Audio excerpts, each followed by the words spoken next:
So my spouse left me on a random weeknight last fall, and looking back, it turned out to be the smartest money move that ever happened to either of us.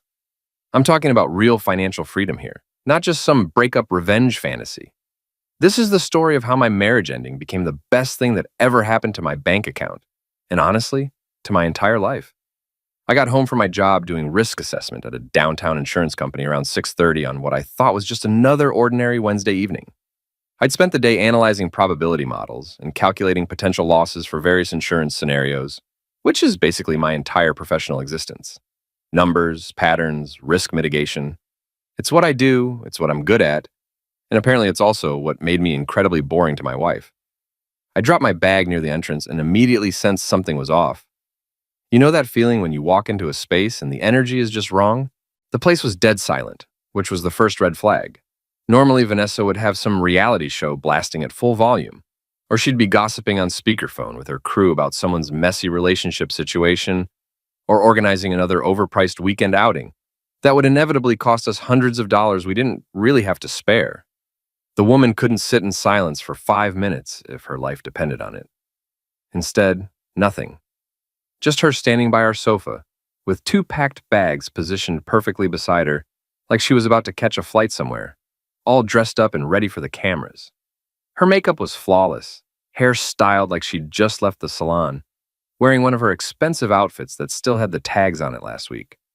The whole scene looked staged, like she'd been practicing this moment in her head for days. She hit me with the classic line about needing to discuss something serious. Her voice had that rehearsed quality people get when they've practiced a difficult conversation in their head 50 times, maybe even in front of a mirror. The kind of tone that's trying so hard to sound calm and mature that it actually sounds completely artificial. The luggage sitting there kind of ruined the surprise factor, though. Subtle, she was not. I loosened my collar, walked straight to the kitchen for some water, taking my time because I already knew where this was going. The signs had been there for weeks, if I'm being honest. The way she'd been on her phone constantly, smiling at texts, and then quickly putting it face down when I walked into the room. The sudden interest in going to the gym more often, buying new clothes, talking about how she needed to find herself and figure out what she really wanted from life. All the classic signs that someone's got one foot out the door and is just waiting for the right moment to make their exit. I came back and dropped onto the couch, took a long sip of water, and asked her directly how long she'd been planning this specific exit. Not whether she was leaving, because that was obvious, but how long she'd been actively planning it.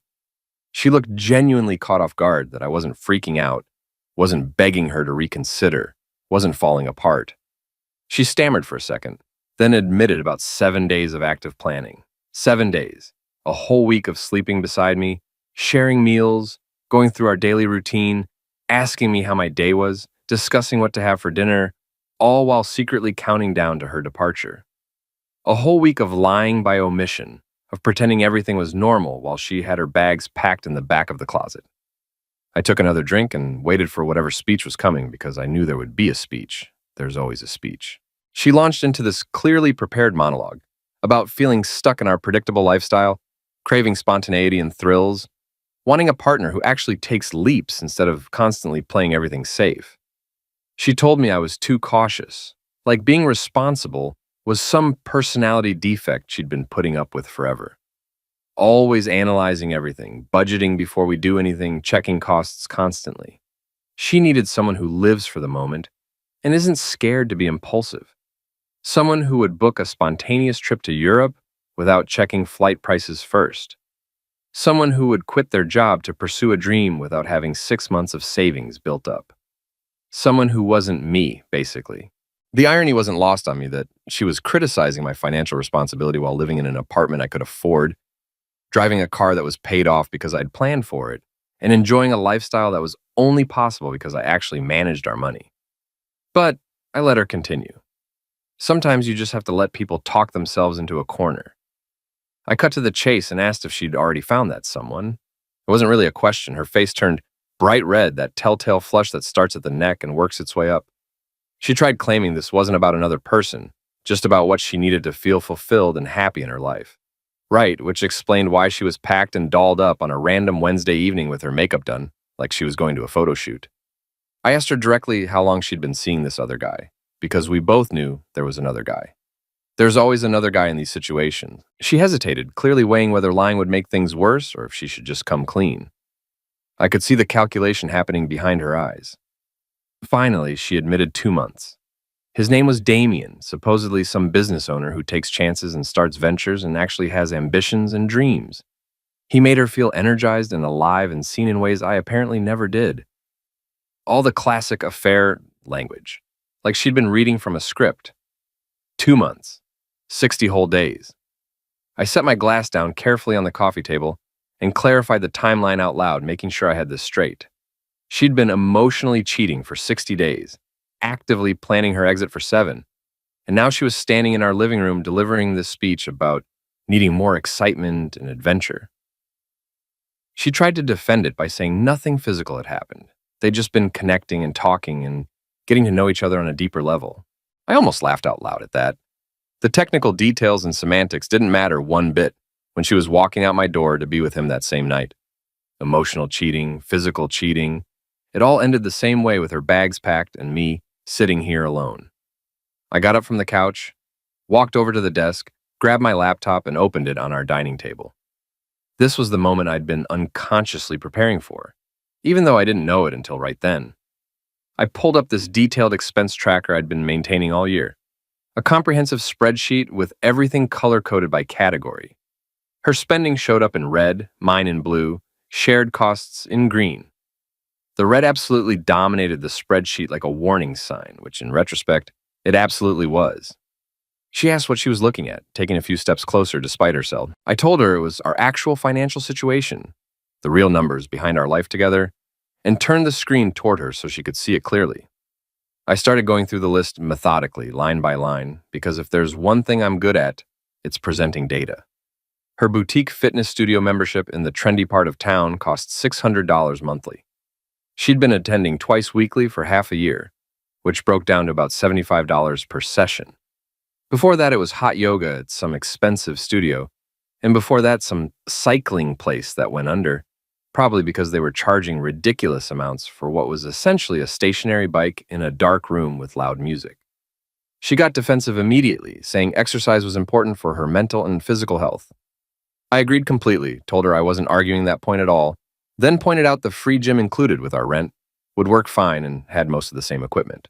But I kept going down the list because we were just getting started. Weekend brunch outings with her friends averaged $400 per month, twice monthly at about $50 each time, which somehow always turned into shopping trips afterward that weren't even factored into this category yet. I'd watched this pattern repeat itself over and over. She'd meet her friends for brunch. They'd spend 2 hours drinking mimosas and eating overpriced avocado toast while complaining about their boring husbands and predictable lives. Then, they'd hit the boutiques in the same neighborhood and come home with bags of stuff we didn't need.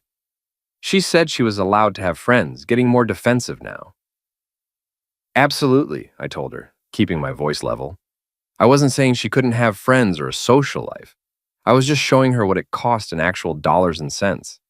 There's a difference between having friends and funding a lifestyle you can't afford. Next category was what she called retail therapy, which is just a cute way of saying shopping addiction.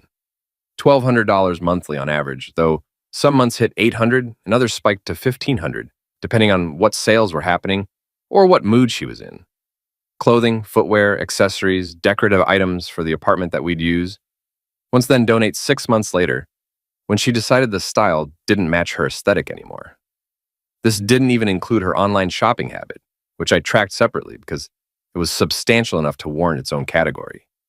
Those late-night Amazon and boutique website purchases that would show up at our door in unmarked packages that she'd hide in the closet until I forgot about them. She asked if I was seriously tracking her purchases, like I was some kind of controlling husband monitoring her every move. I explained calmly that I'd track all our spending, not just hers, because it's called having a budget, which most functioning adults maintain if they want to have any kind of financial stability. This wasn't about control, it was about reality.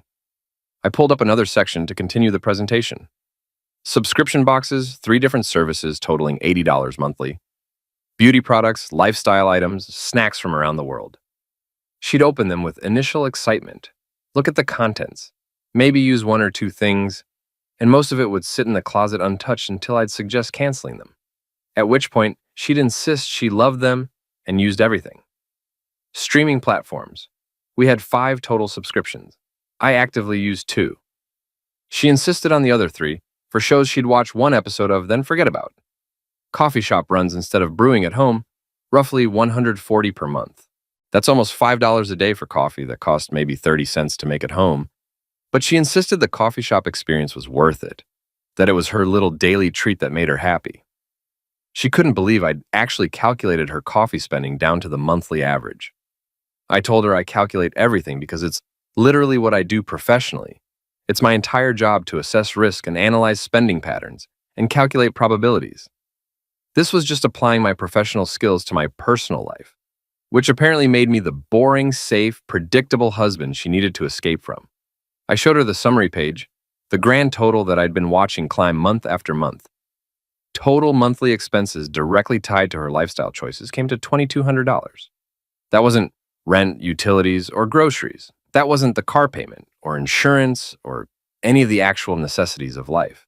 Just her discretionary spending on things we could easily eliminate or do much cheaper. Things that brought temporary happiness but long-term financial stress. She stared at the screen, then at me, her face a mixture of anger and embarrassment, asking if I'd made a spreadsheet specifically to prove she was expensive, to throw in her face how much she cost me. I explained patiently that I made this spreadsheet because I'm a risk analyst and budgeting is literally what I do for a living and for our life.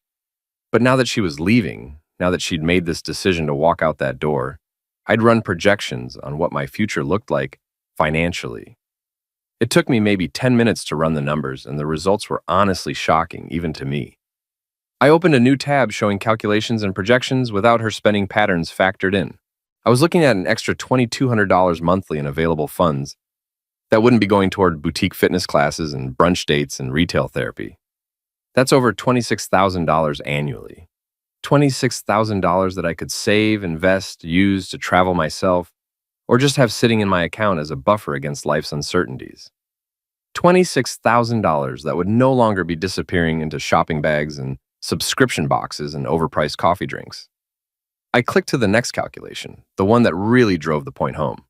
Our lease break penalty was $1,800 if I gave notice and moved out early before the renewal period.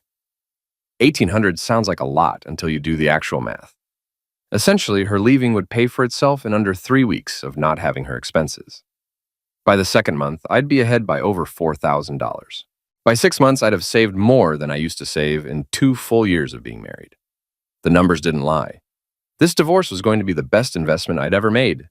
Better than my 401k, better than any stock or bond. Because the return was immediate and guaranteed. She just stared at the laptop screen. Her prepared speech completely derailed, asking in a quiet voice if I'd actually made a spreadsheet calculating how much money I'd save from getting divorced. I told her the truth. I'd been maintaining our expense tracker all year because that's what responsible adults do. They track where their money goes. The divorce calculation took maybe 5 minutes once she announced she was leaving. Once I knew this was really happening, it wasn't vindictive, it was practical.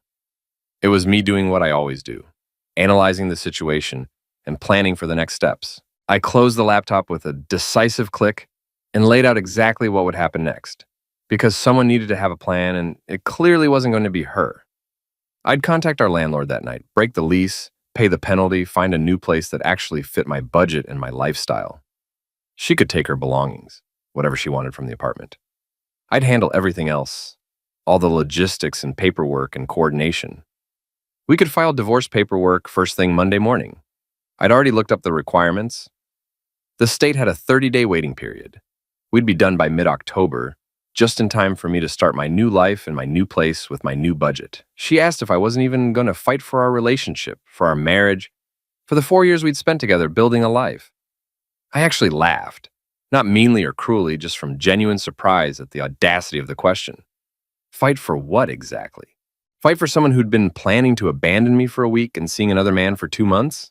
Fight for someone who just stood in our living room and told me I'm too boring and safe and predictable to love? Fight for someone who'd already made her choice and packed her bags and was ready to walk out the door to be with someone else? That would be pretty pathetic on my part and would just prove her point about me, wouldn't it?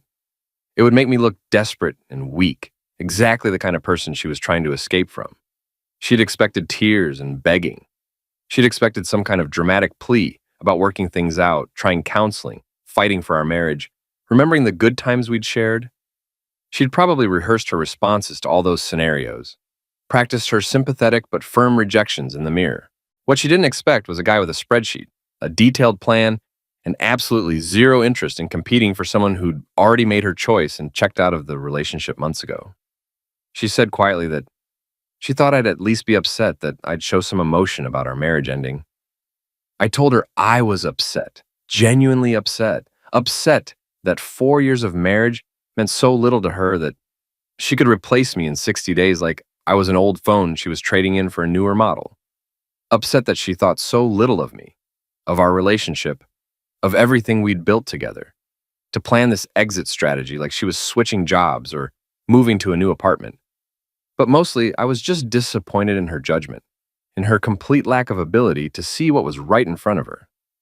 Damien sounded like a walking disaster waiting to happen, a collection of red flags wrapped up in smooth talk and empty promises. And she was about to learn that the hard way. I almost felt sorry for her, but not quite enough to warn her more than I already had. She said I didn't even know him.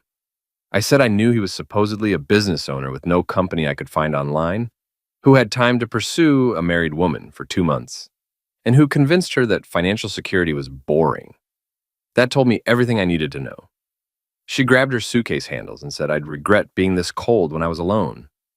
Maybe, I said, but I doubted it. I walked to the door and opened it, telling her I'd text when I knew the move-out date so she could coordinate picking up anything else she wanted. She walked toward the door, stopped, turned back. She said for what it's worth, she did love me once. I told her I knew she loved me, right up until someone more exciting came along, and that was the problem. Love that's conditional on constant entertainment isn't really love, it's just boredom management. She left. I heard her footsteps fading down the hallway, heard the elevator arrive, heard the doors close, then silence. I closed the door, locked it, walked back to the couch, and sat down. The place felt different immediately. Lighter somehow, like someone had been pressing down on my chest for months and suddenly released. My phone buzzed 20 minutes later. Text from Vanessa saying she was at Damien's and would send a list of things she wanted from the apartment. I didn't respond. I opened my laptop and started apartment hunting. Next morning, I took the entire day off work. Sent my boss an email at 7 about a family emergency. He responded immediately saying, "No problem, take care." I had an appointment downtown at 9 with a law firm I'd called the night before. They'd squeezed me in first thing. The attorney's office was on the 14th floor of a glass tower. Modern reception area, abstract artwork. Receptionist who looked like she'd seen every type of personal crisis walk through that door. I gave my name and my 9 o'clock appointment time. She offered me water. I accepted. 5 minutes later, a man in his 50s appeared. Expensive suit, perfectly styled silver hair. He introduced himself as Marcus Chen and led me back to his office with a view of downtown. Massive desk, built-in bookcases full of legal texts, framed degrees on the wall. He asked what brought me in. I said divorce. Wife left me yesterday for someone else. I wanted to file immediately. He pulled out a legal pad. Asked how long we'd been married. 4 years. No kids, no shared property, except furniture and 1 car each. Joint savings account with $12,000. We rented an apartment together. Lease up for renewal in 5 weeks. He asked if she'd expressed willingness to divorce. I said she packed her bags and moved in with her new boyfriend yesterday, so I didn't think I'd have to convince her. He made notes, asked about business ownership or retirement accounts. I had a 401k through work, about $48,000 in my name only, been contributing since before we met. She had one through her job too, maybe $15,000. Her marketing position didn't match contributions as well as my insurance firm did. He said we'd need to address those in the settlement, but since they were separate accounts and we'd been married under 5 years, it should be straightforward. Asked about shared debt, none. She had about $8,000 in credit card debt in her name only. I had 0. We split joint bills equally while together, but everything was current. He said this was actually one of the simpler cases he'd seen recently. No children, limited assets, short marriage. She'd already left. He pulled out a form and explained the state requires a 30-day waiting period from filing to finalization. He could have paperwork drawn up in a few hours. If I came back that afternoon around 2, I'd sign everything, he'd file immediately. We'd have her served by early next week. If she didn't contest anything, I'd be officially divorced by mid-October. I asked the cost. $2,400 for an uncontested divorce of this simplicity, including all filing fees, document preparation, and service of papers. If she contested or got complicated, his hourly rate was $350, but he didn't anticipate that. I pulled out my checkbook from my personal account, the one Vanessa never contributed to because she was always catching up on credit card payments from the previous month's shopping. I wrote the check right there. He looked mildly surprised. Most people probably needed payment plans. I handed him the check for $2,400. Vanessa had spent more than that on a weekend trip with her friends last spring. He said to come back at 2 that afternoon, we'd go through everything, I'd sign, and he'd file before end of business. One more thing, he said. I'd mentioned she left for someone else. Did I want to pursue any infidelity claim? The state technically still had that on the books, though it rarely affected outcomes. I said no. I just wanted it done clean and fast, no drama. He said that was smart, shook my hand, said see you at 2. I left and eliminated time at a coffee shop reviewing apartments online. At 2 p.m. sharp, I was back, signed every page he put in front of me. He filed the paperwork electronically while I waited. By 2:30, I was officially in the divorce process. Next day, I viewed 5 apartments, found a 1-bedroom in a neighborhood 12 minutes from my office instead of 40. Rent was $1,400 monthly, for a place actually nicer than what we'd been paying $1,850 for together. Hardwood floors, in-unit laundry, gym access, rooftop terrace with a city view. I signed the lease immediately, paid first month and deposit. Move-in date October 1st, just over 2 weeks away.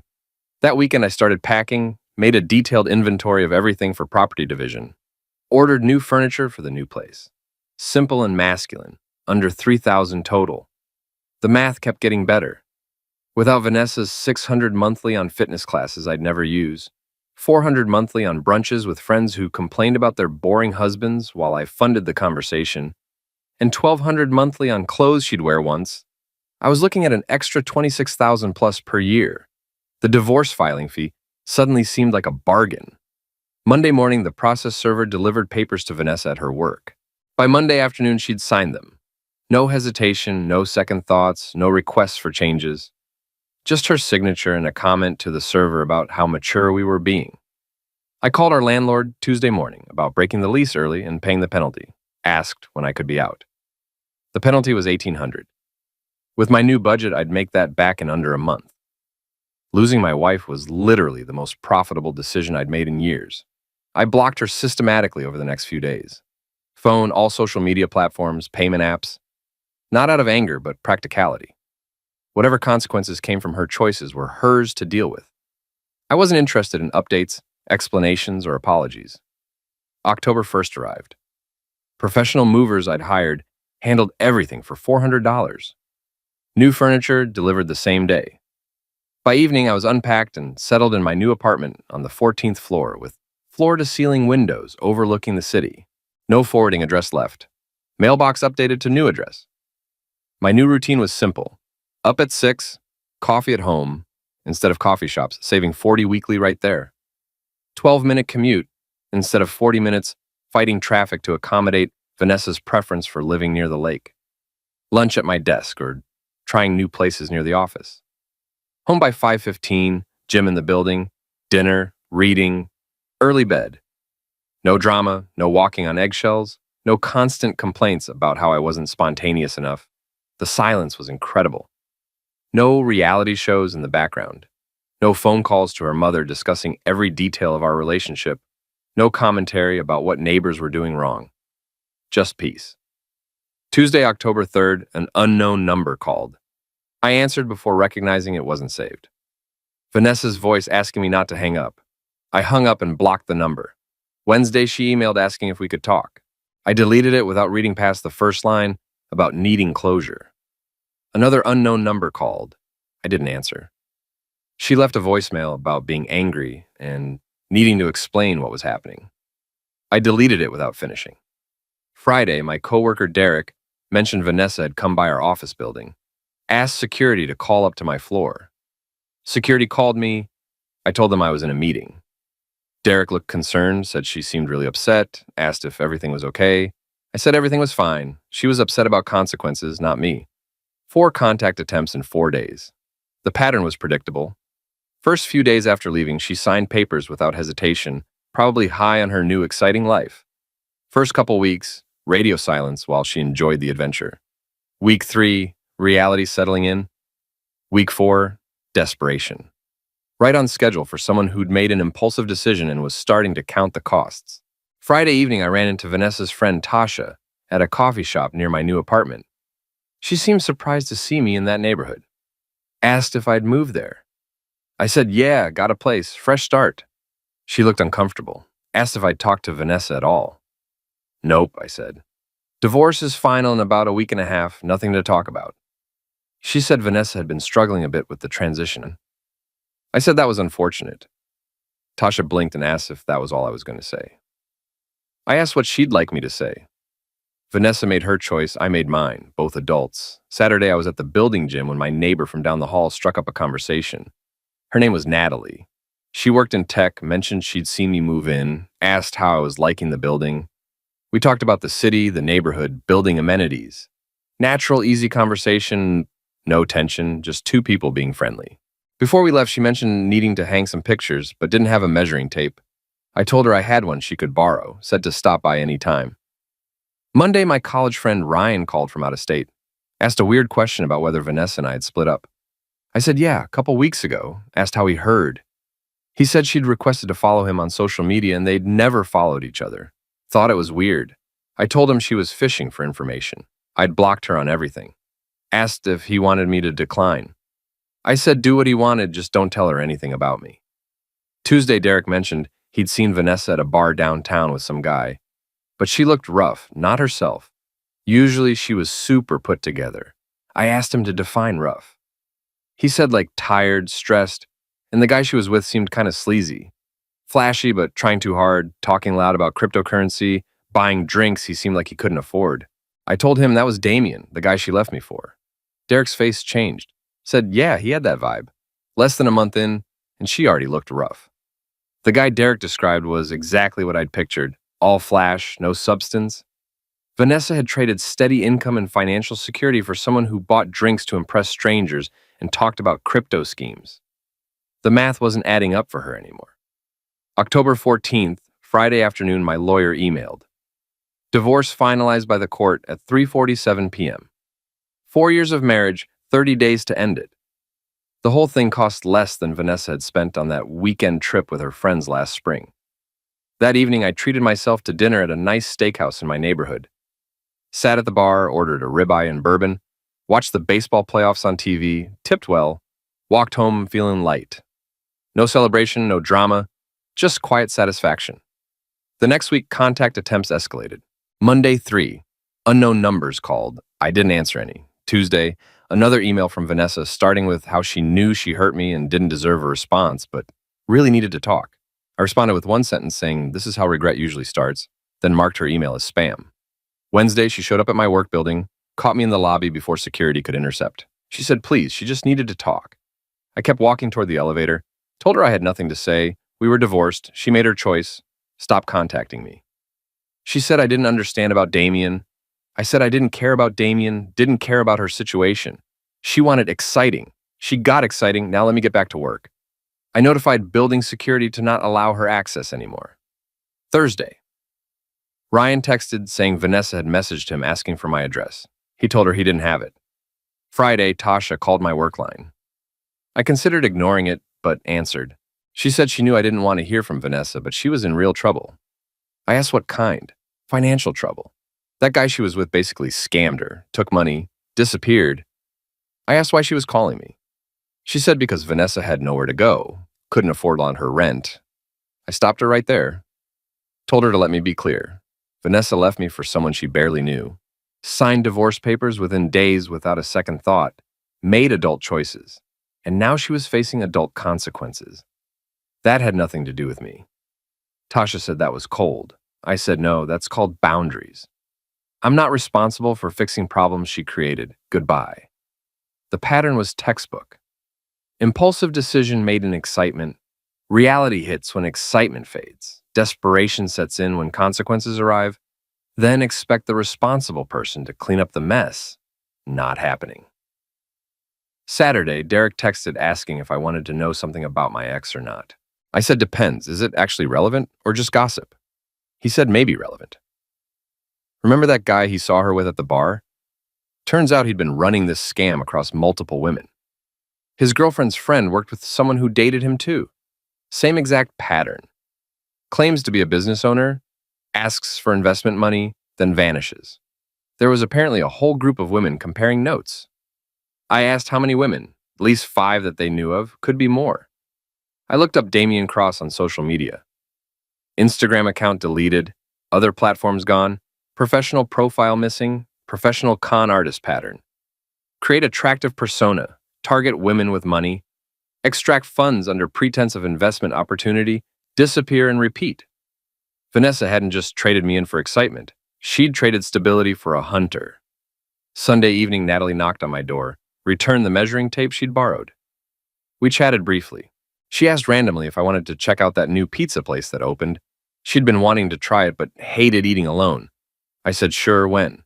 She said, tonight around 7. I said, yeah, that works. We went to the pizza place on the main avenue. Casual, friendly dinner. We talked about work, the city, life in general. Natalie mentioned her divorce last year had been hard but necessary. I mentioned mine just finalized. No pressure, no expectations, just 2 people enjoying dinner. We split the check, walked back to the building together. She said, thanks for coming, this was nice. I agreed and said, let's do it again sometime. The difference was remarkable. With Vanessa, every dinner was a performance.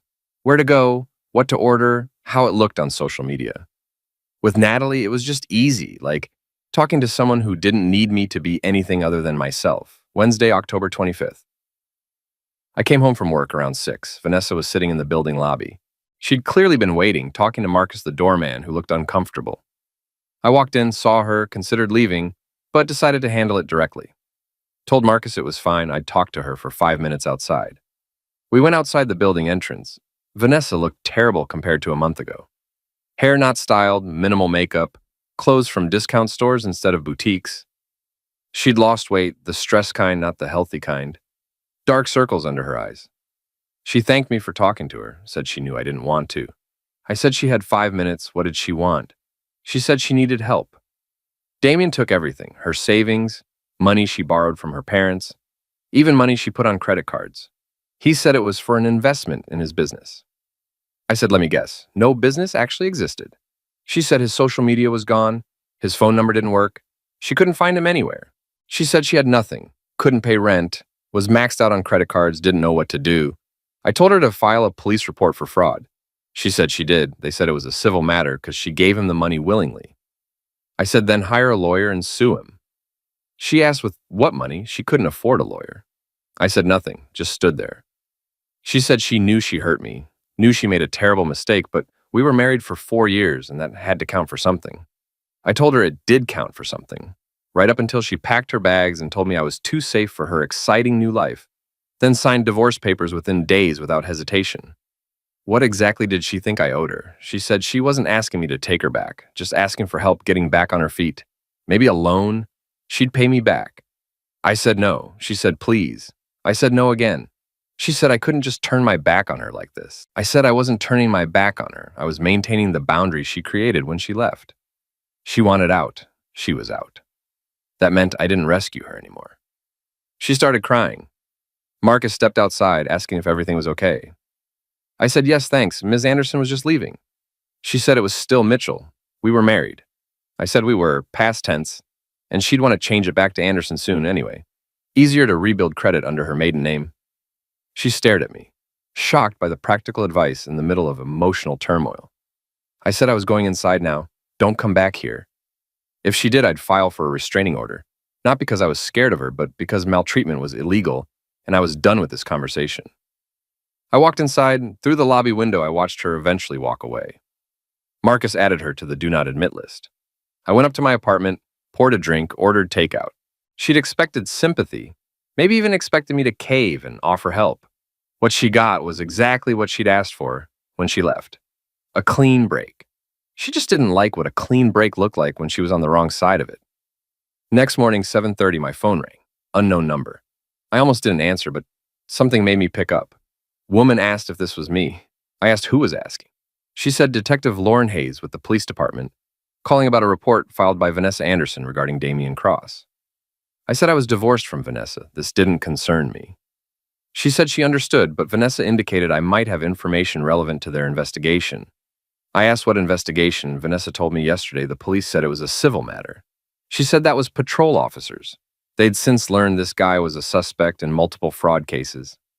My ex-wife was one of 7 women who filed complaints in the past 6 months. 7 women, 7 people conned exactly like Vanessa. Any information about timeline and what I knew could be helpful. Would I be willing to come in for a statement? I considered. This was the complication I didn't want, getting pulled back into Vanessa's drama through a legal case. The smart move was to stay out entirely. But 7 women? If I'd been scammed, I'd want people to cooperate with police. I asked what the chances were they'd actually catch him. She said between us, pretty good, he was sloppy and left a trail, but they needed sufferer statements to build the case.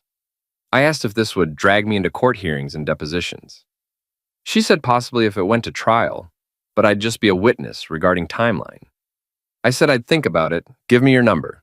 I called her back at noon and said I'd give a statement, but I was doing this for their investigation, not for Vanessa. Keep us separated. I didn't want to coordinate with her or see her at the station. She said understood, asked if I could come in tomorrow at 2, Friday, October 27th.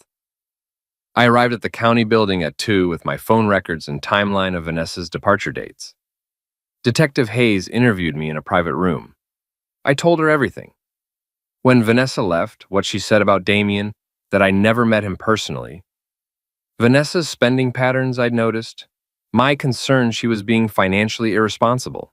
The speed of her decision to leave. Her desperate attempts to contact me after. Wednesday's confrontation where she revealed the scam.